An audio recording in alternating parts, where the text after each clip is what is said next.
Hello everyone, welcome to session number 2 of sequence and series. So let's start with question number 1.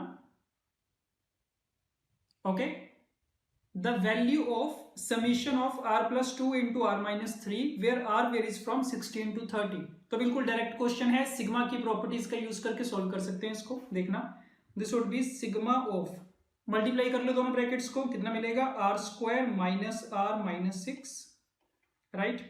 r varies from 16 to 30. अब sigma की properties की help से इसको लिखा जा सकता है sigma of r square minus sigma of r minus 6 times sigma of 1. ये बात ठीक है. और r की वैल्यू सब जगह 16 से लेकर 30 तक वेरी कर रही है. r varies from 16 to 30, right. अब जो पहली टर्म है सिग्मा ऑफ आर स्क्वायर 16 से 30, इसको अगर तुम एक्सपेंड करके लिखोगे क्या लिखा जाएगा, ये 16 square plus 17 square plus up to 30 square. Similarly next वाले को लिखा जाएगा 16 plus 17 plus up to 30 and minus 6 times sigma of 1. इसकी वैल्यू तो कांस्टेंट है, आर को 16 रखोगे तब भी 1 आएगा, 17 रखोगे तब भी 1 आएगा. तो 1 कितने टाइम्स ऐड हो रहा है, टोटल 15 बार ऐड हो रहा है. तो दिस वुड बी 15. ये बात ठीक है. अब ये बचा क्वेश्चन कि इसको कैसे सिंप्लीफाई किया जाए 16 स्क्वायर से लेके 30 स्क्वायर. तो इसका तरीका तुम्हें आता होगा कि जो पहले 15 के स्क्वायर्स मिसिंग है ना, उनको ऐड कर लो और उसको सब्ट्रैक्ट कर लो. तो जब पहले 15 स्क्वायर ऐड करेंगे तो ये कितना बन जाएगा, पूरी सीरीज बन जाएगी 1 square plus 2 square plus up to 30 square. और इसको बैलेंस करने के लिए इतना माइनस करना पड़ेगा 1 square plus 2 square plus up to 15 square.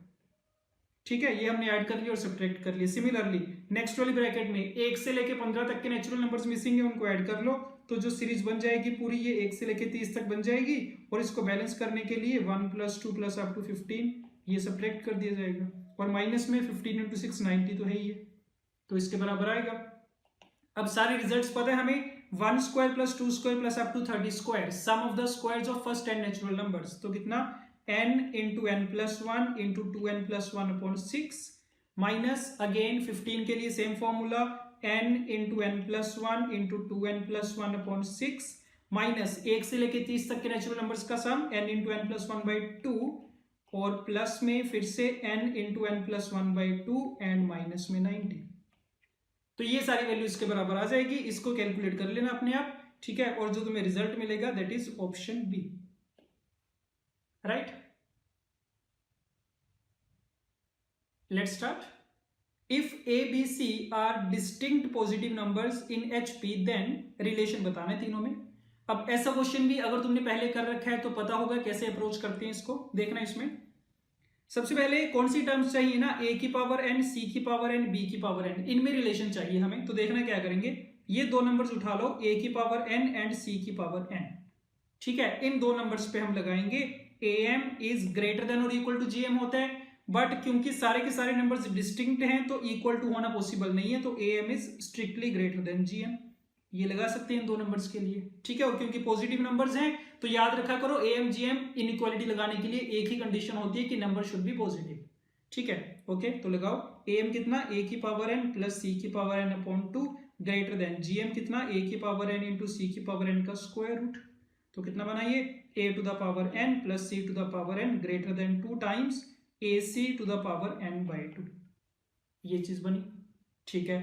अब दूसरा काम क्या करेंगे ना, अभी हमने लिया था a की पावर n c की पावर n, अभी ले लो a एंड c, ये दो नंबर्स ले लिए, अगेन पॉजिटिव नंबर्स हैं.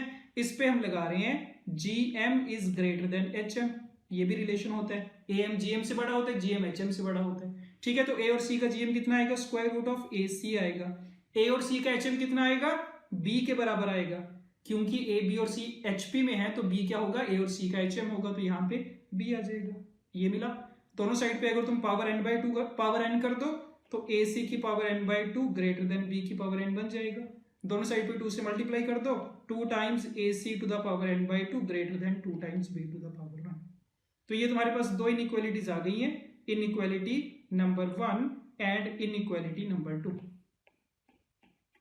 तो फर्स्ट वाली इनइक्वालिटी बोल रही है x is greater then y, दूसरे वाली बोल रही है y is greater then z. इसका मतलब x जो होगा वो z से बड़ा होगा. So from 1 and 2 we can say that a to the power n plus c to the power n is greater than 2 times b to the power n. ये result मिल गया, right. Option D. Let's start. The sum of infinite series of this. Okay, एक series दे रखी है, इसकी infinite terms का sum find करना है। जब भी सीरीज का सम फाइंड करने का क्वेश्चन आता है, उसका स्टैंडर्ड तरीका क्या होता है कि उसकी पहले जनरल टर्म लिखी जाती है, rth टर्म, और उसके बाद उसका सिग्मा लगाते हैं। ठीक है, तो इसको लिखा जाएगा sigma of t r where r varies from 1 to infinity। तो बस काम क्या करना है, इसकी general term rth term find करनी है हमें। तो उसके लिए पैटर्न आइडेंटिफाई करना पड़ेगा। देखते जाओ, हर एक के डिनोमिनेटर में क्या है, दो दो नंबर्स का प्रोडक्ट है और दोनों में 3 3 का डिफरेंस है। ठीक है, जो दो नंबर्स मल्टीप्लाई हो रहे हैं डिनोमिनेटर में, हमेशा 3 का डिफरेंस है। अच्छा, अब अगर तुम सिर्फ इस वाली सीरीज की बात करो ना, कौन सी, 1 4 7, ये वाली एक सीरीज चल रही है, ये तो एपी बनेगी। तो इस एपी के लिए rth टर्म फाइंड करनी आती है हमें, क्या बनेगी, a plus r minus 1 times d. D कितना है इसका, 3 के बराबर, तो कितना बनेगा, 1 प्लस 3r माइनस 3, सो 3r माइनस 2 बन रही है। तो इसका मतलब जो rth टर्म होगी ना, उसमें ये वाला नंबर तो कितना होगा, 3r माइनस 2 के बराबर होगा। तो this would be sigma of t are में ये आ गया 3r माइनस 2, और इसके साथ जो नंबर मल्टीप्लाई में होगा वो इससे 3 ज्यादा होगा, तो कितना आ जाएगा, 3r प्लस 1 आ जाएगा। r varies from 1 to infinity, ये बात ठीक है। तो पूरी सीरीज को हम इस सिग्मा की फॉर्म में रिप्रेजेंट कर सकते हैं। अब इसके बाद का तरीका तुम्हें आता होगा, ऐसे सीरीज को सॉल्व करने के लिए नीचे वाले जो दो फैक्टर्स हैं उनका डिफरेंस देखा जाता है। डिफरेंस कितना आएगा इसका, 3 के बराबर, तो 3 से मल्टीप्लाई कर लेते हैं, 3 से डिवाइड कर लेते हैं, तो this would be 1/3 sigma r equal to 1 to infinity। कितना बनेगा, ये ऊपर वाले 3 को लिख रहे हैं 3r प्लस 1 माइनस में 3r माइनस 2, इन दोनों के डिफरेंस में रिप्रेजेंट कर लिया। नीचे कितना है, 3r minus 2 into 3r plus 1, right. Now this is 1/3 sigma r equal to 1 to infinity। Separate करके लिखोगे क्या, कितना लिखा जाएगा, 1/3r minus 2 minus 1/3r plus 1। अब जब तुम सिग्मा को एक्सपैंड करके लिखोगे, अब होता क्या है ना, इसमें इन्फिनिटी तक जा रहा है, तो कई बार कंफ्यूजन हो जाती है कि जब इन्फिनिटी तक जाएंगे तो लास्ट वाली टर्म क्या लिखेंगे। तो एक तरीका क्या होता है ना इसको रिजोल्व करने का, क्या करो, सिग्मा r इक्वल टू 1 से इन्फिनिटी तक जा रहा है, तो उसको 1 से लेके n तक ले जाओ कि n टर्म्स का सम फाइंड कर रहे हैं हम। तो एक बार n टर्म्स का सम फाइंड कर लिया, उसके बाद n पे कंडीशन लगा देंगे कि limit n approaches to infinity. तो ये भी किया जा सकता है, एक ही बात है, ठीक है, जैसे आपको कंफर्टेबल लगे। अच्छा, अब ये पूरी चीज थी 1/3r minus 2 minus 1/3r plus 1। अब हमें n टर्म्स का सम फाइंड करना है, तो कर लो 1/3 limit n approaches to infinity. Sigma को एक्सपैंड करके लिखेंगे, r को 1 पुट करोगे कितना आएगा, 1 माइनस 1/4, r को पुट करना 2, कितना मिलेगा, 1/4 माइनस 1/7, ऐसे चलता जाएगा, plus 1/7 minus 1/10 plus up to last में जब r को n रखा जाएगा तो 1/3n minus 2 minus 1/3n plus 1। ये चीज बनी, बीच वाली सारी टर्म्स कैंसिल आउट हो जाएंगी, राइट। बचेगा क्या, फर्स्ट टर्म और last term. So 1/3 limit n approaches to infinity 1 minus 1/3n plus 1। तो अब ये तुम्हारा लिमिट का क्वेश्चन बन गया, ये लिमिट इवैल्यूएट करनी है। देख के पता चल रहा है जब लिमिट n इंफिनिटी को अप्रोच करेगा तो 3n प्लस 1 भी इंफिनिटी को अप्रोच करेगा, तो ये पूरा नंबर कहां आ जाएगा, 0 पे। तो रिजल्ट में कितना आ गया, 1/3 आ गया सिर्फ, ठीक। Option A. Let's start. If sigma of t are, r varies from 1 to n is given, then we have to find sigma of 1 upon tr। अब एक चीज तो ये है, sigma of 1 upon T R पूछा गया है ना, तो ये तो बात पक्की है कि इसका डायरेक्टली रेसिप्रोकल तो हम नहीं करेंगे, ठीक है। अच्छा, अब करना क्या पड़ेगा, इसके लिए पहले टी आर फाइंड करनी पड़ेगी। एक बार अगर हम टी आर फाइंड कर पाए, उसकी वैल्यू यहाँ पे रख देंगे 1 अपॉन टी आर वाले में, फिर उसको सिंप्लीफाई कर लेंगे। अब देखना टी आर कैसे फाइंड होगा। हमें गिवन क्या है, टी आर गिवन है r इक्वल टू 1 से n सिग्मा में, तो मतलब ये जो पूरी चीज है ना, ये एक्चुअल में है क्या, सम ऑफ n टर्म्स लिखा गया, Sn लिखा गया ये। So Sn equal to n plus 1, n into n plus 1 into n plus 2 into n plus 3 upon 8। अब अगर किसी भी सीरीज के लिए हमें sum of n terms given है ना, तो उसकी हेल्प से हम क्या फाइंड कर सकते हैं, उसकी nth टर्म फाइंड कर सकते हैं, tn। tn कैसे, sum of the first n terms minus sum of the first n minus 1 terms, इससे क्या मिल जाएगा, nth टर्म मिल जाएगी। तो ये याद रखना, अगर किसी सीरीज का सम ऑफ n टर्म्स गिवन है, उसकी हेल्प से हम उसकी nth टर्म फाइंड कर सकते हैं यूजिंग दिस रिलेशन, ठीक है। तो कर लो, Sn दे रखे, वैल्यू पुट कर दो, n into n plus 1 into n plus 2 into n plus 3 upon 8 minus n को रिप्लेस करोगे n माइनस 1 से, तो n minus 1 into n plus 1 into n plus 2 upon 8। इसको सिंप्लीफाई करते हैं, तो क्या कुछ कॉमन आएगा, n n+1 n+2/8 कॉमन आ गया, अंदर कितना बचा n+3 माइनस में n-1, तो ऊपर 4 आ रहा है, 4 × 2 8, सो n × n+1 × n+2/2, ये क्या आ गया tn आ गई, tn आने का मतलब tr आ गई, तो क्या पूछा गया था, सिग्मा ऑफ 1/tr पूछा गया, वैल्यू पुट कर दो, तो सिग्मा 1/tr कितना r × r+1 × r+2/2, r = 1 to n, ये फाइंड करना था हमें। ठीक है, तो कर सकते हैं, फिर से क्या बन गई, स्टैंडर्ड वाली फॉर्म बन गई, स्टैंडर्ड टाइप बन गई।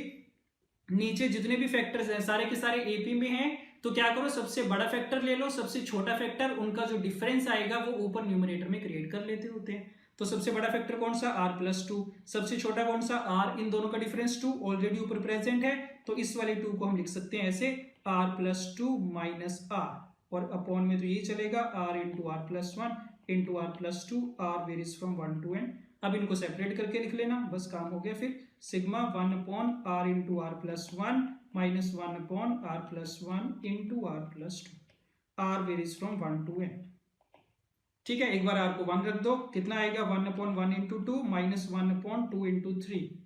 सेकेंड टर्म के लिए पुट r = 2, 1/2 × 3 - 1/3 × 4, ऐसे चलते जाएंगे अप टू r को n रखोगे 1/n × n+1 - 1/n+1 × n+2, इसके बराबर आ गया। पता चल रहा है देख के, बीच वाली सारी टर्म्स हो जाएंगी कैंसिल आउट, फर्स्ट टर्म बचेगी last term, so 1/2 - 1/n+1 × n+2, LCM ले लो चाहो तो, so this is equal to 2 × n+1 × n+2, ऊपर कितना बनेगा n² + 3n+2 - 2, तो n² + 3n, ये रिजल्ट मिला, n × n+3/2 × n+1 × n+2, और सिंप्लीफाई नहीं होगा ये। ठीक है, चेक कर लो, so option D is correct. Let's start. The minimum value of this expression is where a, b, c and d all are positive numbers.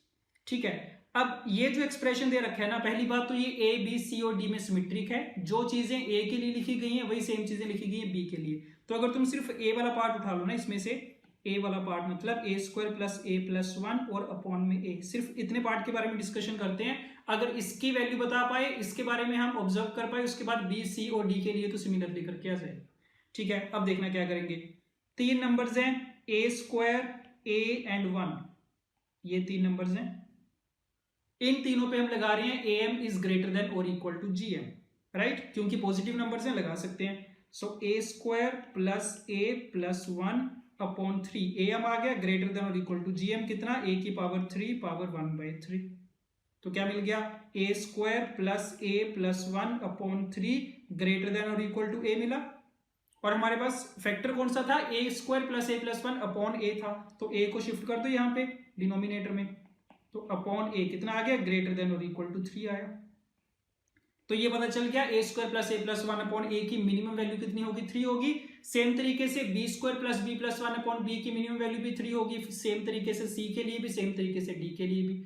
तो सबको आपस में जब मल्टीप्लाई करोगे तो उसकी ओवरऑल मिनिमम वैल्यू कितनी आ जाएगी, 3 × 3 × 3 × 3, that is 3⁴, that is 81। So the answer is 81, option C. Let's start. If x is the single am arithmetic mean and yz be two geometric means between two numbers a and b, then y³ + z³ is equal to x is the single am। पहली बात तो दो numbers हमारे पास fix हैं a and b, और दे रखे हैं a और b के बीच में x एक सिंगल am है। ये देने का मतलब क्या कि a, x और b क्या होंगे, ap में होंगे, ये मतलब होता है x का am होने का। तो इसका मतलब यहां से रिजल्ट क्या आएगा तुम्हारे पास, 2x = a + b, ये एक रिजल्ट आ गया am वाली कंडीशन से। अब gm वाली कंडीशन लगाओ, a, y, z and b, ये चारों नंबर्स क्या होंगे, gp में होंगे, क्योंकि y z क्या है, इनके बीच के दो ज्योमेट्रिक मीन्स हैं। अब gp की कंडीशन लगानी पड़ेगी। पूछा क्या गया, y³ + z³ की वैल्यू पूछी गई है, तो हमें क्या करना है ना, यहाँ से y और z फाइंड करने की ट्राई करनी है। अब ये तुम्हें पता होगा कि अगर दो नंबर्स दे रखे हैं ना, उनके बीच में जितने मर्जी मीन्स इंसर्ट करवा लो, एरिथमेटिक मीन या ज्योमेट्रिक मीन, हम क्या कर सकते हैं, उन सारे मीन्स की 1 बाय 1 वैल्यू फाइंड कर सकते हैं। उसके लिए क्या करोगे, ये जीपी है, बी इसकी कौन सी टर्म है, फोर्थ नंबर वाली टर्म है। फोर्थ नंबर वाली टर्म का formula a times r cube, r इसकी कॉमन रेशियो मान रहे हैं, तो यहां से आर क्यूब कितना आएगा, b अपॉन ए के बराबर आ गया आर क्यूब। हमें चाहिए क्या, y cube plus z cube चाहिए, y cube plus z cube. अब वाई जीपी की सेकंड टर्म है, a इंटू आर की वैल्यू बराबर होगी इसकी, z कितना होगा, ए आर स्क्वायर होगा, वैल्यूज पुट कर दी, तो a क्यूब तो कॉमन आ गया, अंदर कितना r cube plus r to the power 6 इसके बराबर आ गया। इसको सिंप्लीफाई करना पड़ेगा, a क्यूब, आर क्यूब की वैल्यू पता है डायरेक्टली, b अपॉन ए, ये कितना बन जाएगा, बी स्क्वायर अपॉन ए स्क्वायर बन जाएगा। ठीक है, सिंप्लीफाई करते जाओ, b upon A is common, अंदर कितना 1 प्लस बी अपॉन ए, बाहर a के कैंसिल आउट हो जाएगा, ए स्क्वायर बी बचेगा, अंदर कितना a प्लस बी अपॉन ए बचेगा, एक a कैंसिल आउट हो गया, कितना आ गया, a b times a plus b. तो इसकी वैल्यू हमने a और b की टर्म्स में तो फाइंड कर ली, बट हमें किसकी टर्म्स में चाहिए, एक्स वाई जेड की टर्म्स में। तो तुम देख सकते हो a प्लस बी की वैल्यू कितनी, 2x, उसको तो यहां पे पुट कर देंगे 2x, और a इंटू बी की वैल्यू यहां से जीपी वाली कंडीशन से अगर देखो तो पहली टर्म और लास्ट टर्म की जो मल्टीप्लीकेशन होगी that will be equal to the second term and second last term. तो यहां से तुम्हें क्या मिलेगा, a into b equal to y into z. तो ए बी की जगह वाई जेड रख दिया जाएगा, a प्लस बी की जगह 2x रख दिया जाएगा, बस बात खत्म है। सो 2x वाई जेड, ये रिजल्ट आ जाएगा, option B. Okay, let's start. The relation between x and y in order that 20th arithmetic mean between x and 2y is same as the 20th arithmetic mean between 2x and y when 99 means being inserted in each case। क्या मतलब है ना इसका, दो cases की बात कर रहे हैं। पहले केस में क्या है, दो नंबर्स लिए इसने x and 2y और उसके बीच में कितने एरिथमेटिक मीन्स इंसर्ट करवाए, एरिथमेटिक मीन्स 99 मीन्स इंसर्ट करवाए। तो दैट मीन्स पहला नंबर तो x है, उसके बाद a1 पहला एरिथमेटिक मीन, a2 दूसरा, इस तरीके से चलते चलते a 99 लास्ट एरिथमेटिक मीन, और नंबर कौन सा, 2y। ठीक है, तो ये सारे नंबर्स क्या होंगे, एपी में होंगे, इतनी चीज क्लियर है। अब इसका 20th एरिथमेटिक मीन फाइंड करने वो दूसरे केस वाले के बराबर करेंगे। अभी तुम्हें बताया था कि अगर दो नंबर्स के बीच में कितने भी नंबर ऑफ मीन्स इंसर्ट करवाते हैं तो हम कोई भी एरिथमेटिक मीन पता कर सकते हैं। उसके लिए क्या करोगे, सबसे पहले इसका कॉमन डिफरेंस फाइंड कर लो। ठीक है, कैसे करोगे, टोटल 99 तो एम्स हो गए, दो नंबर खुद हो गए, तो इसका मतलब जो 2y वाली टर्म है ना वो इसकी कौन सी 101 वाली टर्म है। a101 का formula a plus 100 times d equal to 2y, a कितना है हमारा x है, so x plus 100d equal to 2y, तो d हमारे पास कितना आ जाएगा, 2y माइनस एक्स अपॉन 100 आ जाएगा, राइट। इसका चाहो तो डायरेक्ट रिजल्ट भी याद रख सकते हो कि अगर a और b दो नंबर्स हैं, इनके बीच में हमने n एरिथमेटिक मीन्स इंसर्ट करवाए हैं, तो कॉमन डिफरेंस कितना आता होता है, d equal to b minus a upon n plus 1। चाहो तो डायरेक्ट रिजल्ट याद रख लो, नहीं तो दो स्टेप में आ भी जाएगा ये। ठीक है, तो d पता चल गया। अब जैसे ही d पता चला, हमें कौन सा मीन फाइंड करना था, a20 वाला मीन फाइंड करना था। अब जो 20th वाला एरिथमेटिक मीन होगा वो AP में कौन से नंबर की टर्म होगी, 21st टर्म होगी, तो उसका फॉर्मूला a प्लस 20d आएगा। a की वैल्यू कितनी है, x के बराबर, सो x प्लस 20, d की वैल्यू पुट कर दो जो फाइंड कर रखी है, 2y माइनस एक्स अपॉन 100, ये चीज मिली। सिंप्लीफाई करो थोड़ा, 20 टाइम्स 5, एलसीएम लेंगे, 5x माइनस एक्स कितना 4x प्लस 2y अपॉन 5। तो पहले वाले केस के लिए हमने 20th एरिथमेटिक मीन फाइंड कर लिया। अब यही सेम चीज की जाएगी दूसरे केस के लिए। दूसरे में क्या हुआ, 2x और y के बीच में 99 एम्स इंसर्ट करवाए गए हैं, तो वो भी देख लो, 2y and x, so 2y again a1 a2 up to a99 and y, this is x, sorry check कर लेते हैं एक बार, 2y और x ही था, 2x and y, sorry this is 2x and y, 2x and y। Again सबसे पहले d find करो, b minus a upon n plus 1, तो अपॉन 100 आ जाएगा इसमें भी।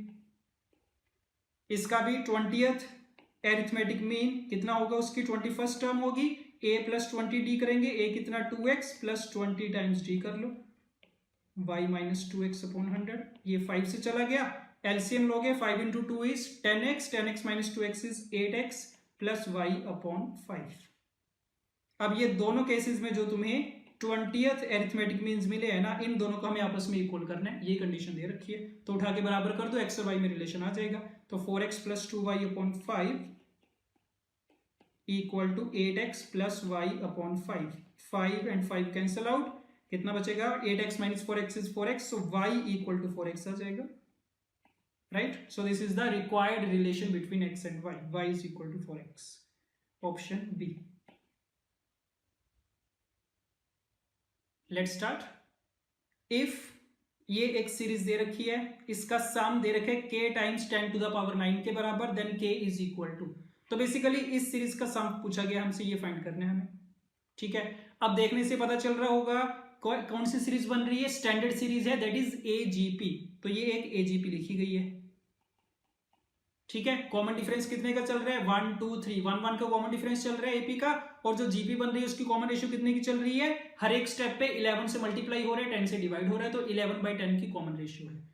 और AGP का सम फाइंड करने के लिए तरीका होता है स्टैंडर्ड, इस सारे को S के बराबर बांधते होते हैं, देखते जाना। 10 to the power 9 + 2 times 11 to the power 1 10 to the power 8 + 3 times 11 square 10 to the power 7 plus up to कितना 10 × 11 की पावर 9, मतलब 10 की पावर कितना आ गया? 0 आ गया, ये लिखी गई है। अब इसी को दोबारा से लिखा जाएगा, कैसे लिखा जाएगा? दोनों साइड पे कॉमन रेशियो से मल्टीप्लाई करके लिखते होते हैं। कॉमन रेशियो कितने की? 11/10, तो 11/10 से मल्टीप्लाई करो दोनों तरफ, और जब इसको 11/10 से मल्टीप्लाई करेंगे, वो वाली टर्म शिफ्ट करके आगे लिखी जाएगी, तो इसको 11/10 से मल्टीप्लाई करो, ये कितना बन जाएगा? This would be 11 × 10 to the power 8 बनेगा। अगली टर्म को 11/10 से मल्टीप्लाई करोगे, कितना बनेगा? 2 टाइम्स 11 का स्क्वायर 10 टू द पावर 7, ऐसे चलता जाएगा, ठीक है। लास्ट वाली टर्म को मल्टीप्लाई करोगे 11/10 से, तो कितना बन जाएगा? ये 10 10 तो कैंसिल आउट हो जाएगा, ये नहीं तो ऐसे कर लो 10 × 11 की पावर 10/10, ठीक है, ये चीज बन गई। अब जैसे तुमने दोनों साइड पे r से मल्टीप्लाई करके लिखा, दोनों सीरीज को क्या किया जाएगा? सब्ट्रैक्ट किया जाएगा, तो s - 11s/10 that is -s/10, ये लेफ्ट हैंड साइड में आया। राइट हैंड साइड में 10 टू द पावर 9, तो ऐसे लिखो, प्लस में इन दोनों को आपस में सब्ट्रैक्ट करो, 2 times 11 × 10 to the power 8 -11 × 10 to the power 8, so 11 × 10 to the power 8। अगली वाली टर्म को सब्ट्रैक्ट करो, कितना मिलना चाहिए? 11 का स्क्वायर × 10 टू द पावर 7, ठीक है। अब ये जो लास्ट टर्म थी 10 वाली, इसके नीचे कौन सा आ रहा होगा? इसके नीचे टर्म आ रही होगी कौन सी? 9 × 11 टू द पावर 9 वाली, तो इनको सब्ट्रैक्ट करोगे तो कितना आ जाएगा? ये 11 टू द पावर 9 आ जाएगा, और ये जो अलग से एक पड़ी है ये माइनस में आ जाएगी, तो माइनस में 11 टू द पावर 10। तो सिंपली दोनों साइड पे r से मल्टीप्लाई करके दोनों को सब्ट्रैक्ट किया गया है, बट सब्ट्रैक्शन ध्यान से करनी है थोड़ी, एक स्टेप आगे करके लिखा हमने, तो ऊपर वाली टर्म से नीचे वाली टर्म सब्ट्रैक्ट करते गए। अब इसका फायदा क्या होगा पता चल जाएगा अभी, -s/10 इक्वल टू, अब ये जो पूरी सीरीज है ना 10 टू द पावर 9 से लेके 11 टू द पावर 9 तक, ये एक जीपी बन रही है। अगेन कॉमन रेशियो कितनी? 11/10 की, और अगर तुम टर्म्स देखो कितनी टर्म्स होंगी इसमें? 10 टर्म्स होंगी, क्योंकि 10 टू द पावर 9 से लेके कहां तक जाके खत्म हो रही है? 10 टू द पावर 0 पर, तो ये 10 टर्म्स लिखी गई है इसमें। तो sum of 10 terms of GP का फॉर्मूला लगाओ, सो a × r कितना? 11/10 to the power n, that is 10 - 1 upon r - 1, 11/10 - 1, और माइनस में ये तो अलग से वाली टर्म चली रही है 11 to the power 10, so simplify करो बस, -s/10 equal to 10 to the power 9, ऊपर एलसीएम ले रहे हैं 11 to the power 10 -10 to the power 10 upon 10 to the power 10, और नीचे कितना? 11/10 - 1 इज 1/10, तो ये 1/10, 10 to the power 9, 10 to the power 10, ये सब कुछ कैंसिल आउट हो गया आपस में, -11 टू द पावर 10, तो कितना आया? -s/10 equal to 11 to the power 10 -10 to the power 10 -11 to the power 10, ये भी कैंसिल आउट हो गया, माइनस माइनस भी कैंसिल आउट हो गया, s कितना मिल गया? 10 टू द पावर 11 मिल गया, ठीक है। तो sum of the series find कर लिया हमने, किसके बराबर था ये? k times 10 to the power 9, तो इसको कर दो this is 10 to the power 11, this is equal to k × 10 to the power 9, तो k कितना आ गया? 100 के बराबर आ गया, ये पूछा गया था तुमसे, चेक कर लेते हैं, ऑप्शन ए, राइट। तो ध्यान रखना, जब भी कोई सीरीज आएगा सबसे पहले तो चेक कर लिया करो कि क्या कोई स्टैंडर्ड सीरीज बन रही है। स्टैंडर्ड कौन सी होती है? एपी होती है, जीपी होती है, एचपी होती है, एजीपी होती है। अगर ये नहीं बन रही उसके बाद फिर मिसलेनियस में देखना शुरू करते हैं। Right, let's start.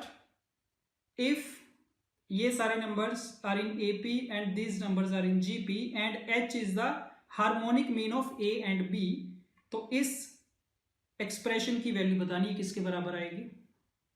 अब इसमें क्या चीज तुम्हें पता चल रही है, क्या नोटिस होगा ना, जो एक्सप्रेशन दे रखा है ऊपर a1 प्लस a2n है, अगले में a2 प्लस a2n माइनस 1, अगले में a3 plus a2n minus 2 and so on ऐसे चल रहा है।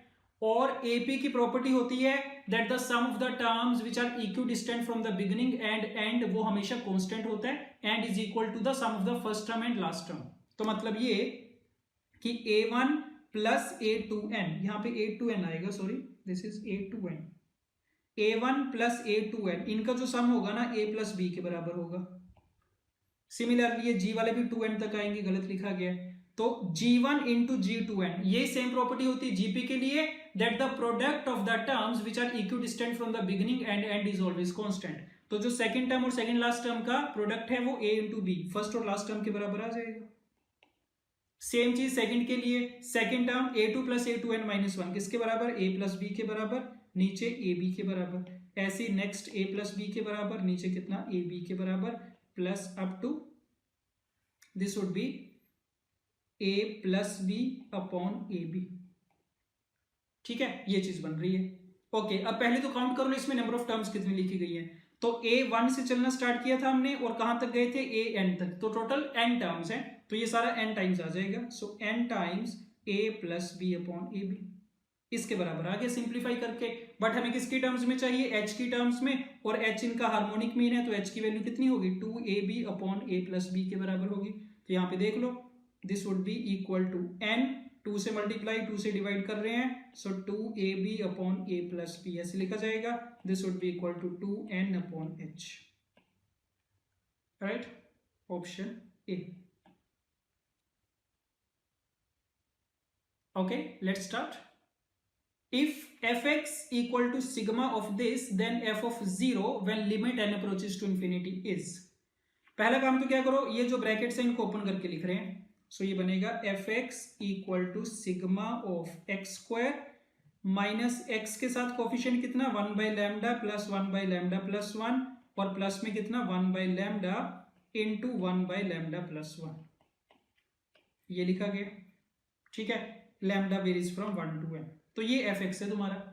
अब तुम्हें तो क्या पूछा गया था? एफ ऑफ 0 की वैल्यू पूछी गई है। सबसे पहले तो x की जगह 0 रख दो सिंपली, तो एफ ऑफ 0 में ये एक्स स्क्वायर वाली टर्म खत्म हो गई, ये सारी खत्म हो गई, तो कितना बचा? Sigma of 1 by lambda into lambda plus 1 where lambda equal to 1 to n। तो क्वेश्चन तो इतना ही है कि इस सिग्मा को एक्सपैंड करके लिखो, कितना आ जाएगा? सम ऑफ n टर्म्स आ जाएगा, उसके बाद n पे लिमिट लगा देंगे अप्रोचेस टू इंफिनिटी वाली, और ये वाली तुम्हें सॉल्व करनी आती होगी। नीचे वाला जो डिनोमिनेटर है उसमें दो फैक्टर्स का प्रोडक्ट है, दोनों का जो डिफरेंस आएगा ऊपर क्रिएट कर लेंगे, और ऊपर ऑलरेडी है हमारे पास। So lambda plus 1 minus lambda upon lambda times lambda plus 1, lambda equal to 1 to n, separate करके लिखेंगे, कितना बनेगा ये? 1 by lambda minus 1 by lambda plus 1, lambda varies from 1 to n, expand करके लिख दो, 1 minus 1 by 2 plus 1 by 2 minus 1 by 3, ऐसे चलेगी सीरीज, प्लस अप टू जब n रखोगे तो 1 by n minus 1 by n plus 1। सो सारी टर्म्स कैंसिल आउट, फर्स्ट बचेगी लास्ट बचेगी, ये आ गई एफ ऑफ 0 की वैल्यू। ठीक है, इसकी लिमिट लगानी है तो लिमिट लगा दो, limit n approaches to infinity f of 0 कितना आ जाएगा? तो 1 अपॉन n प्लस 1, तो उस केस में 0 हो जाएगा, बचेगा कितना? 1 के बराबर बचेगा। So the result is 1, option A. Let's start. Let S n sum of n terms of the series दे रखे, इफ n इज इवन। पहली बात तो एक सीरीज दे रखी है n टर्म्स की, अब क्या बोल रहे हैं ना कि अगर n इवन है तो उस केस में तो Sn का ये वाला फॉर्मूला आएगा, ये रिजल्ट आएगा। Then for odd values of n Sn is equal to, तुम्हें बताना है अगर n की वैल्यू ऑड हो जाए उस केस में Sn का कितना रिजल्ट आएगा। ठीक है, तो हम कोशिश करेंगे कि ये जो इसने इवन वाला रिजल्ट दे रखा है ना, इसका यूज कर लें ताकि हमारा क्वेश्चन आराम से सोल्व हो जाए। अगर तुम डायरेक्टली इसकी हेल्प के बिना करोगे तब भी क्वेश्चन हो जाएगा, थोड़ा स्टेप्स ज्यादा बन जाएंगे उस केस में। ठीक है, देखना तो पहली चीज तो हमें ऑड वैल्यूज के लिए करना है, तो मान के चल रहे हैं n एक ऑड नंबर है, अब अगर ऑड नंबर है तो सीरीज कैसे लिखी जाएगी, तुम क्या देख सकते हो, सीरीज में क्या पैटर्न है, पहले 1 स्क्वायर आया, फिर 2 टाइम्स 2 स्क्वायर आया, फिर 3 स्क्वायर, 2 टाइम्स 4 स्क्वायर, 5 स्क्वायर। तो मतलब जो ऑड पोजीशन वाली टर्म्स है ना, first term, third term, fifth term, उनका सिंपली स्क्वायर किया गया है, और जो इवन वाली टर्म्स है उसमें साथ में 2 से भी मल्टीप्लाई करा गया है। तो अब अगर n ऑड नंबर होगा तो Sn कैसा होगा, फर्स्ट टर्म तो 1 स्क्वायर होगी, second term 2 into 2 square, third term 3 square, fourth term 2 into 4 square, ऐसे चलता जाएगा। और क्योंकि n ऑड नंबर है तो जो इसकी लास्ट टर्म होगी वो भी ऑड पोजीशन वाली टर्म होगी, और फर्स्ट टर्म 1 स्क्वायर थी, थर्ड टर्म 3 स्क्वायर थी, फिफ्थ टर्म 5 स्क्वायर थी, तो nth टर्म क्या होगी, n स्क्वायर के बराबर हो जाएगी, because n is an odd number. इतनी बात आ रही है समझ में। तो अगर n एक ऑड नंबर है तो Sn वाली सीरीज हमारी ऐसे लिखी गई होगी, इसमें कितनी टर्म्स है, n टर्म्स है। अच्छा, अब इसमें ये चीज देखना कि जो n स्क्वायर है ना, इससे पहले कितनी टर्म्स आ रही हैं, इससे पहले सीरीज में n-1 टर्म्स है, ठीक है, और n-1 कैसा नंबर होगा, एक इवन नंबर होगा, क्योंकि n ऑड लेके चल रहे हैं हम। तो बेसिकली ये कि ये जो Sn लिखा गया है ना, इसमें क्या लिखा गया है, पहली n-1 टर्म्स का सम लिखा गया है, सम ऑफ n-1 टर्म्स इस सीरीज का, और प्लस में n स्क्वायर ऐसे लिखा गया। और ये जो n-1 टर्म्स में n-1 है ये इवन है, और इवन के लिए तो हमें पता है कि अगर n इवन होता है तो Sn का फॉर्मूला ये होता है। तो इसका मतलब ये कि अगर n-1 इवन है तो s ऑफ n-1 लिख सकते हैं हम। कैसे लिखोगे, ये जो तुम्हें Sn दे रखा है इसी में n की जगह n-1 लिख दोगे। सो देख लो, n की जगह n-1 रिप्लेस करो, कितना बनेगा, n-1 इंटू n का स्क्वायर अपॉन 2 बन जाएगा, राइट। जब n था तो Sn का फॉर्मूला दे रखा था, अब हमने बोल दिया अब n नहीं लेना, हमें सिर्फ n-1 लेना है, क्योंकि n-1 टर्म्स ही है उसमें, तो n की जगह हमने n-1 रख दिया, तो ये चीज आ गई, प्लस में एक n स्क्वायर एक्स्ट्रा है। तो ये आंसर आ जाना चाहिए तुम्हें कि जब n ऑड होगा तो Sn का ये रिजल्ट आएगा। कर लो इसको, n स्क्वायर तो कॉमन आ गया, n-1/2 प्लस का 1 आ गया, तो कितना n square into n plus 1/2, this is the result, option D. Let's start. Consider Sn एक सीरीज दे रखी है और इसकी nth टर्म भी दे रखी है हमें, ठीक है, तो मेहनत नहीं करनी पड़ेगी इसकी जनरल टर्म फाइंड करने के लिए। The sum of infinite terms of this series, infinite terms का सम पूछा गया है, वही काम करेंगे, इसकी जनरल टर्म लिखेंगे, उसका सिग्मा लगाएंगे, वहां से क्या आएगा, सम ऑफ n टर्म्स आएगा। एक बार अगर सम ऑफ n टर्म्स आ गए उसमें n की वैल्यू इन्फिनिटी को अप्रोच करवा देंगे। तो तरीका हमें पता है कैसे अप्रोच करना है, तो लिख लो Sn equal to sigma of rth term, rth term इसने दे रखी है, nth टर्म में से r, n की जगह r रख दो nth टर्म में, तो 8r upon 4 r to the power 4 plus 1 r equal to 1 to n। तो n टर्म्स का सम फाइंड कर रहे हैं पहले। अब इसको सिंप्लीफाई करना पड़ेगा किसी तरीके से, और कोशिश हमारी ये रहनी चाहिए कि सिग्मा के अंदर हम एक ऐसा एक्सप्रेशन क्रिएट कर लें कि पहले कुछ एक्सप्रेशन लिखा गया, माइनस में दूसरा एक्सप्रेशन लिखा गया, डिफरेंस ऑफ 2 एक्सप्रेशन हमें क्रिएट करना होता है, ठीक है। तो उसके लिए देखेंगे, थोड़ी मैनिपुलेशन करनी पड़ेगी। r equal to 1 to n, 8r, नीचे कितना लिखा गया है, 4r की पावर 4 का मतलब 2r का स्क्वायर लिखा गया, ये ऐसे लिखा गया। तो a square plus b square को लिखने का तरीका a प्लस बी का whole square minus 2 into a b, ऐसे लिखा जाएगा, ठीक है। स्क्वायर कंप्लीट कर लिया, sigma r equal to 1 to n, नीचे a square minus b square की आइडेंटिटी, तो 2r square plus 2r plus 1 upon में 2r square minus 2r plus 1, ऊपर 8r चल रहा था, इतना ठीक है। अब जब भी ऐसी सिचुएशन होती है कि डिनोमिनेटर में दो फैक्टर्स का प्रोडक्ट है, उनका डिफरेंस देखा जाता है हमेशा, तो इन दोनों का डिफरेंस कितना आएगा, 4r का डिफरेंस आएगा, और ऊपर हमारे पास कितना प्रेजेंट है, 8r प्रेजेंट है, तो 8r में से 2 तो बाहर रख लेना, और जो 4r तुम्हारे पास बचेगा उसको रिप्रेजेंट कर लेंगे इन दोनों के डिफरेंस में। सो 2r square plus 2r plus 1 minus 2r square minus 2r plus 1 and upon में 2r square plus 2r plus 1 multiply 2r square minus 2r plus 1। अब जैसे ये सिचुएशन आई, इनको सेपरेट करके लिख पाओगे तुम, sigma 1 upon 2r square minus 2r plus 1 minus 1 upon 2r square plus 2r plus 1, बस यही वाली फॉर्म चाहिए होती है। अब इसके बाद तो क्या कर देंगे, सिंपली इसको एक्सपैंड करके लिखा जाएगा, तो एक्सपैंड कर दो, r को 1 रखोगे कितना आएगा, 2 माइनस 2 1 आएगा, माइनस 1 अपॉन 5 आ जाएगा, r को रखना 2 रखोगे कितना, 4 into 2 is 8 plus 9, 9 minus 4 is 5, यहाँ पे r को 2 रखोगे कितना, 4 इंटू 2 8 बनेगा, 9 प्लस 13 बनेगा, ऐसे चलता जाएगा, प्लस 1/13 माइनस कुछ आ जाएगा, ठीक है, और लास्ट वाली टर्म क्या आएगी, लास्ट में आ जाएगा plus 1/2n² minus 2n plus 1 minus में 2n² प्लस 2n प्लस 1। तो पता चल जाएगा, बीच वाली सारी टर्म्स हो जाएंगी कैंसिल आउट, फर्स्ट टर्म बचेगी और लास्ट टर्म बचेगी। So this is equal to 2 times 1 minus 1/2n² plus 2n plus 1। ये किसकी वैल्यू आई है, सम ऑफ n टर्म्स की वैल्यू आई है। हमें क्या चाहिए था, सम ऑफ इनफाइनाइट टर्म्स, तो यहाँ पे n की वैल्यू अप्रोच करवा दो टू इन्फिनिटी, ये सारी टर्म हो जाएगी 0। सो सम ऑफ इनफाइनाइट टर्म्स कितना आ गया, 2 के बराबर आ गया। So option C is correct. Let's start. Sigma n equal to 1 to 99 n factorial into n square plus n plus 1 is equal to। ठीक है, इसको देखना, देखो ऐसे जब भी क्वेश्चन आएगा ना, उसके लिए एक रेफरेंस वाला रिजल्ट याद रखेंगे हम, कि अगर sigma of n into n factorial है ना, इसे सोल्व करना हमें आना चाहिए। ठीक है, मान लो sigma of n into n factorial है, n की वैल्यू कहीं से कहीं तक जा रही है, 1 से लेकर 99 ही जा रही है सपोज, तो इसको रेफरेंस मान के चलेंगे, इसको सोल्व करना हमें आता होता है। कैसे करते हैं इसको देख लो एक बार, n की जगह लिखा जाता है n plus 1 minus 1, right, into n factorial n equal to 1 to 99। अब इसको जब तुम मल्टीप्लाई करवा के लिखोगे तो n plus 1 into n factorial कितना बनेगा, n प्लस 1 का फैक्टोरियल, माइनस में कितना बनेगा, n का factorial, n equal to 1 to 99। तो बन गया, सिग्मा के अंदर दो एक्सप्रेशंस का डिफरेंस बन गया। अब इसको अगर तुम एक्सपेंड करके लिखोगे कैसे लिखा जाएगा, 2 factorial minus 1 factorial plus 3 factorial minus 2 factorial plus up to 100 factorial minus 99 factorial, ऐसे बन जाएगा। सारी टर्म्स कैंसिल आउट हो जाएंगी, बीच वाली 100 फैक्टोरियल माइनस 1 फैक्टोरियल बचेगा, राइट। तो ये रेफरेंस वाला रिजल्ट याद रखना, इसको जब भी ऐसा क्वेश्चन आएगा फैक्टोरियल वाला, कोशिश करेंगे उसको इस फॉर्म में एक्सप्रेस करने की। अगर एक बार इस फॉर्म में एक्सप्रेस कर पाए, उसके आगे सोल्व करना आता है हमें, तो ट्राई करते हैं इस वाले को सोल्व करने के लिए।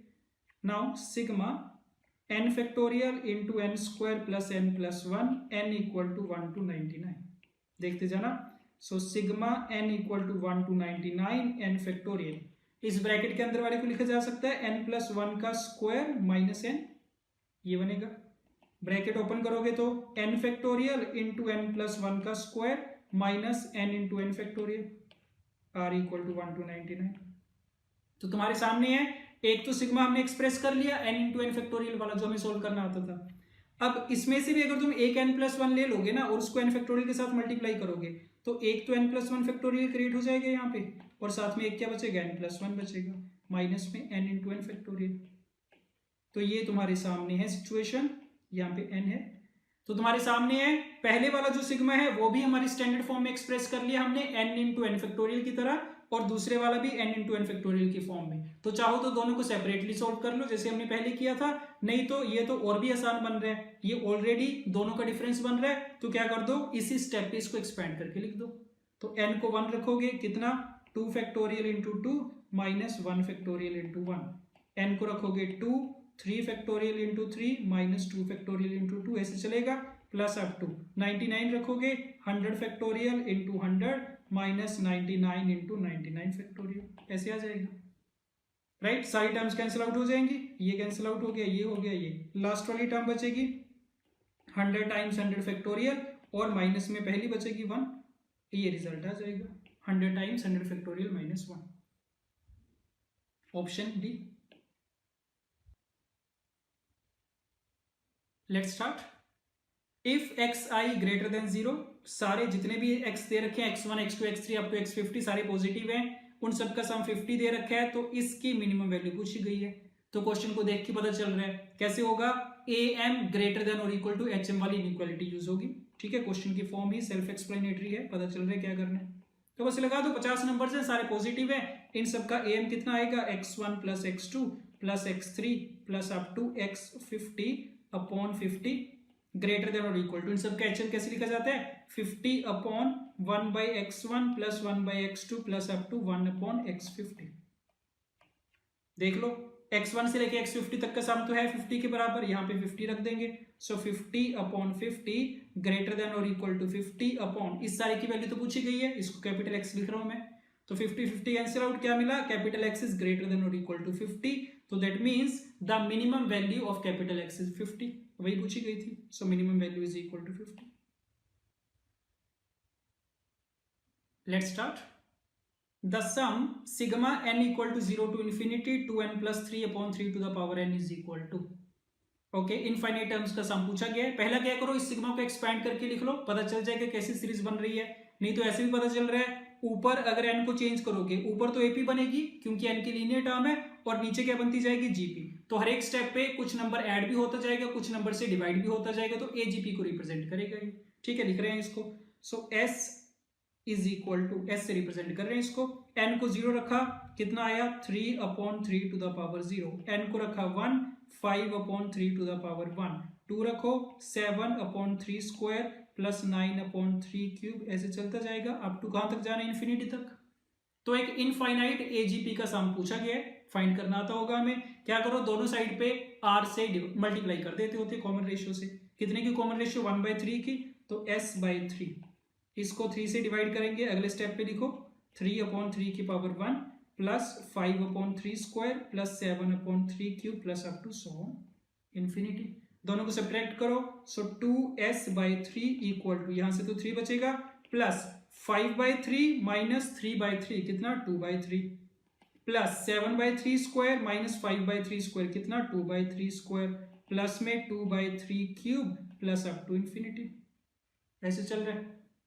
तो क्या नोटिस करेंगे, 2/3 से लेके आगे तक की सारी क्या बन रही है, एक इनफाइनाइट GP बन रही है, उसके सम का फॉर्मूला लगा देना।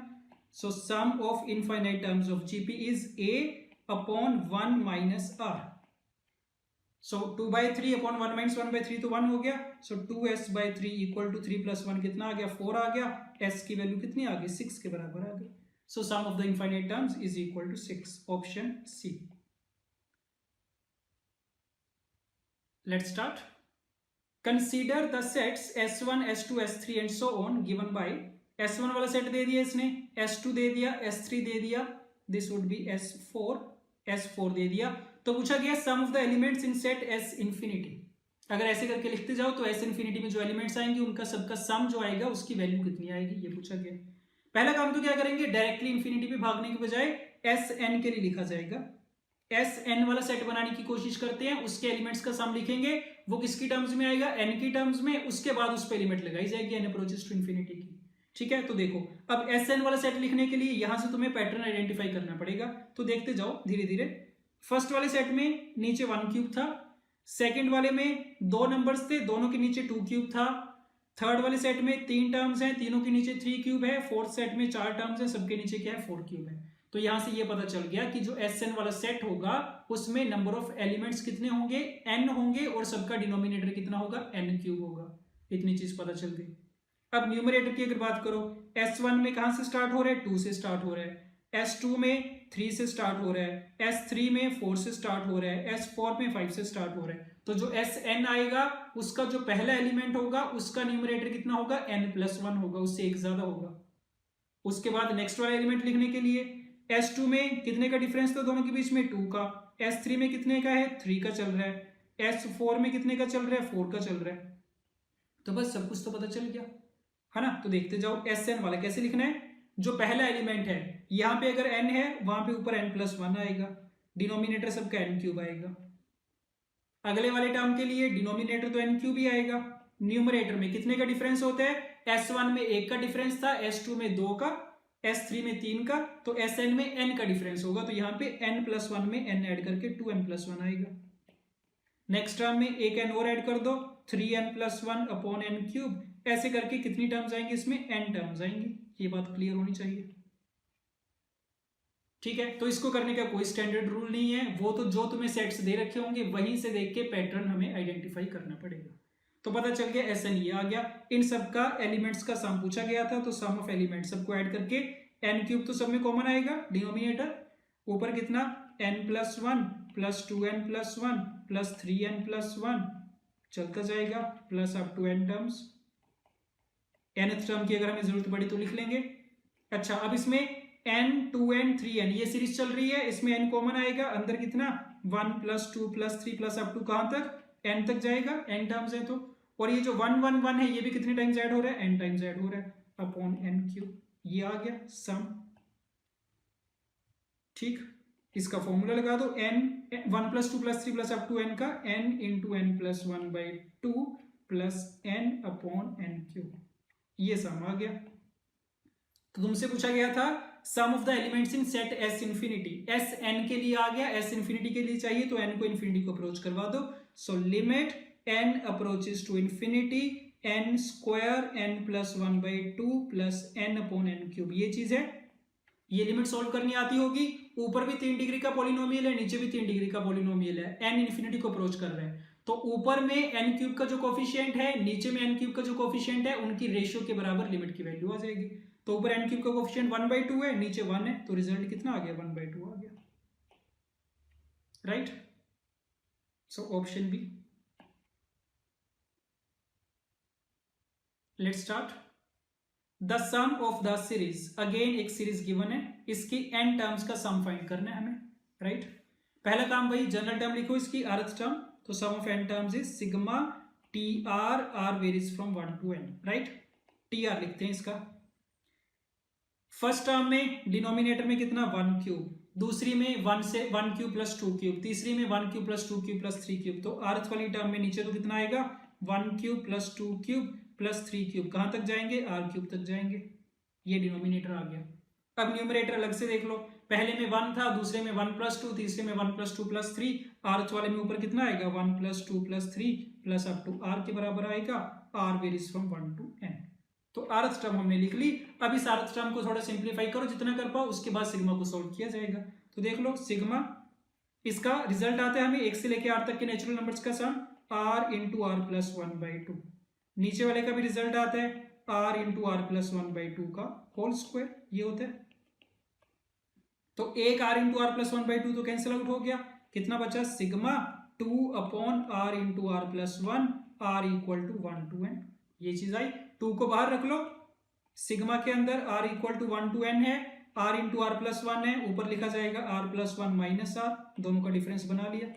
सो दिस इज इक्वल टू कितना? 2 times sigma 1 upon r minus 1 upon r plus 1। ठीक है, ये तो सीरीज सोल्व करनी आती है हमें। r को सिग्मा को एक्सपेंड करके लिखना 1 minus 1/2 plus 1/2 minus 1/3 plus up to 1/n minus 1 upon n plus 1। सारी टर्म्स कैंसिल आउट, कितना रिजल्ट आ गया? 2 times 1 minus 1 upon n plus 1 आया। ठीक, so this is 2, n plus 1 minus 1 करोगे n आएगा अपॉन n प्लस 1 आएगा, इसके बराबर आ गया सम ऑफ n टर्म्स। इसने क्या दे रखा था? an upon bn plus 1। So a is equal to 2, b is equal to 1, ये वैल्यूज मिल गई। देख लो क्या पूछा गया था, a प्लस b कितना? 3 आ गया। Let's start. The sum of the series, इस सीरीज का इनफाइनाइट टर्म्स का सम पूछा गया है। अब इसमें क्या होगा ना, अगर तुम ध्यान से देखो तो नीचे तो 13 मल्टीप्लाई हो रहे हैं, डिनोमिनेटर में 13 मल्टीप्लाई हो रहे हैं हर एक स्टेप पे, तो एक तो जीपी तो चल ही रही है, बट ऊपर एपी नहीं बन रही, तो एजीपी तो इसको नहीं बोल सकते। बट इतनी चीज है कि हर एक स्टेप पे किसी ना किसी नंबर से हम मल्टीप्लाई कर रहे हैं या डिवाइड कर रहे हैं, तो 1/13 से मल्टीप्लाई हो रहा है हर एक स्टेप पे। तो जब भी ऐसी सिचुएशन होती है कि हर एक टर्म में किसी कॉमन रेशियो से हम मल्टीप्लाई या डिवाइड कर रहे हैं, तो उसके लिए सोल्व करने का तरीका वही रहता है जो हमारा एजीपी में होता है। ठीक है, तो मतलब क्या, इसका sum of n terms, sum of infinite terms लिखने, s के बराबर लिखेंगे इसको 5/13 plus 55/13 square plus 555 upon 13 cube plus 5555 upon 13 to the power 4 plus up to infinity. तो हर एक स्टेप पे कॉमन रेशियो कितने की है? 1/13 की। सो s/13 दोनों साइड पे 1/13 से मल्टीप्लाई कर रहे हैं, 5/13 को करेंगे एक स्टेप आगे करके लिखना, सो 5/13 का स्क्वायर प्लस 55/13 का cube plus 555 upon 13 to the power 4, ऐसे चलेगा प्लस अप टू इंफिनिटी। उसके बाद वही काम, दोनों को सब्ट्रैक्ट करो आपस में, तो लेफ्ट हैंड साइड पे 12s/13, राइट हैंड साइड पे कितना?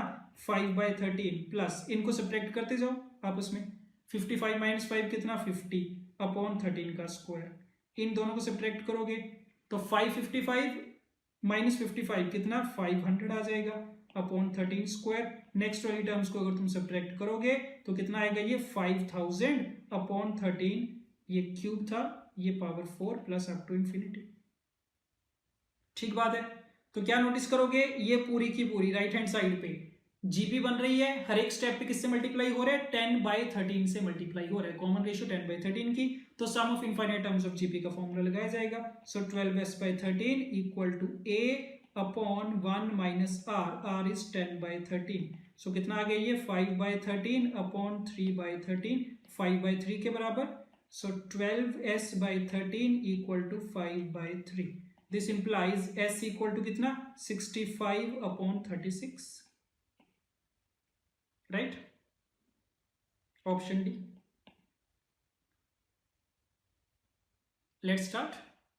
If a plus 2b plus 3c equal to 6, then the greatest value of abc square is, where abc are positive real numbers. Again question की statement देख के पता चल रहा है amgm वाली इनइक्वालिटी यूज करेंगे, और ऐसे क्वेश्चन तुमने किए होंगे काफी। a की पावर 1 चाहिए, b की पावर 1, c की पावर 2 चाहिए, तो क्योंकि c की पावर 2 चाहिए ना, तो 3c को दो इक्वल पार्ट्स में ब्रेक करेंगे, 3c/2 एंड 3c/2। तो अब टोटल 4 नंबर्स है हमारे पास, a 2b 3c/2 and 3c/2, चारों के चारों पॉजिटिव नंबर्स हैं, इन पे हम लगाएंगे am ग्रेटर देन और इक्वल टू gm, राइट। तो लगा दो am कितना, a plus 2b plus 3c/2 plus 3c/2 upon 4 greater than और इक्वल टू, सबका प्रोडक्ट करोगे तो 2 कैंसिल आउट, कितना आएगा 9abc स्क्वायर अपॉन 2, इस सारे की पावर 1/4। ये बात ठीक होनी चाहिए। अब लेफ्ट हैंड साइड पे ये सारा a plus 2b plus 3c है, ये तो इसकी वैल्यू 6 है, 6/4 करेंगे तो 3/2 ग्रेटर देन और equal to 9/2 abc square to the power 1/4। दोनों साइड पे पावर 4 रेज करवा देना, 3 की पावर 4 इज 81, 2 की पावर 4 इज 16, ग्रेटर देन और equal to 9/2 abc square. So 2 8 16, 9 9 81, so that means abc square is less than और इक्वल टू 9/8। तो abc स्क्वायर की ग्रेटेस्ट वैल्यू पूछी थी, कितनी आ गई 9/8 के बराबर आ गई, option A. Okay, one last question. The least value of alpha for which this expression is greater than और equal to 1 for all x greater than 0 is. अब ये जे एडवांस में आया हुआ क्वेश्चन है, ठीक है, बिल्कुल आसान क्वेश्चन है, amgm से करेंगे इसको भी। पहली चीज तो x तो पॉजिटिव दे रखा है, और अगर तुम ऑप्शंस देखो, ऑप्शन में जो अल्फा दे रखा है वो भी पॉजिटिव दे रखा है, तो हम क्या बोल देंगे कि ये दो पॉजिटिव नंबर्स ही चल रहे हैं बेसिकली। पहला कौन सा 4α(x²) और दूसरा कौन सा 1/x, दोनों के दोनों पॉजिटिव नंबर्स हैं। अब इस पे amgm लगाएंगे, बट amgm लगाने से पहले क्या करो ना, पहले वाले में x की पावर 2 है, तो क्या करो 1/x को भी दो पार्ट्स में ब्रेक कर लेंगे, दो इक्वल पार्ट्स में, 1/2x एंड 1/2x। अब ये 3 नंबर्स हो गए, इस पे लगाओ amgm। सो 4α(x² plus 1/2x plus 1/2x upon 3, ये तो am बन गया, ग्रेटर देन और इक्वल टू gm के लिए 4 कैंसिल आउट हो जाएगा, अल्फा बचेगा, इसकी पावर 1/3। ये बात ठीक है। Now this is 4α(x² plus 1/x upon 3 greater than और इक्वल टू अल्फा की पावर 1/3, या फिर ऐसे बोल लो कि 4α(x² plus 1/x greater than और इक्वल टू 3 टाइम्स अल्फा की पावर 1/3, ये आया। तो अब देखना इसको ध्यान से, ये रिजल्ट हमारे पास आया, इसने जो दे रखा था ना, इसने दे रखा था 4α(x² प्लस 1/x क्या है, ग्रेटर देन और इक्वल टू 1 है। तो इसके वाले रिजल्ट को और हमारे वाले रिजल्ट को अगर कंपेयर करोगे क्या मिलेगा कि 3 टाइम्स अल्फा की पावर 1/3 इज इक्वल टू 1 होना चाहिए। ठीक बात है, तो यहां से अल्फा की वैल्यू आ जाएगी, अल्फा की पावर 1/3 कितना 1/3, दोनों साइड पे क्यूबिंग कर देंगे, सो अल्फा कितना 1/27 आ जाएगी। ये अल्फा की वैल्यू आगे जो पूछी गई थी, ऑप्शन सी, राइट। ओके, सो इसी के साथ ये वाला चैप्टर भी हमारा कंप्लीट होता है, सीक्वेंस एंड सीरीज। ठीक है, नेक्स्ट वाला चैप्टर लिया जाएगा matrices and determinants. Okay, so thank you.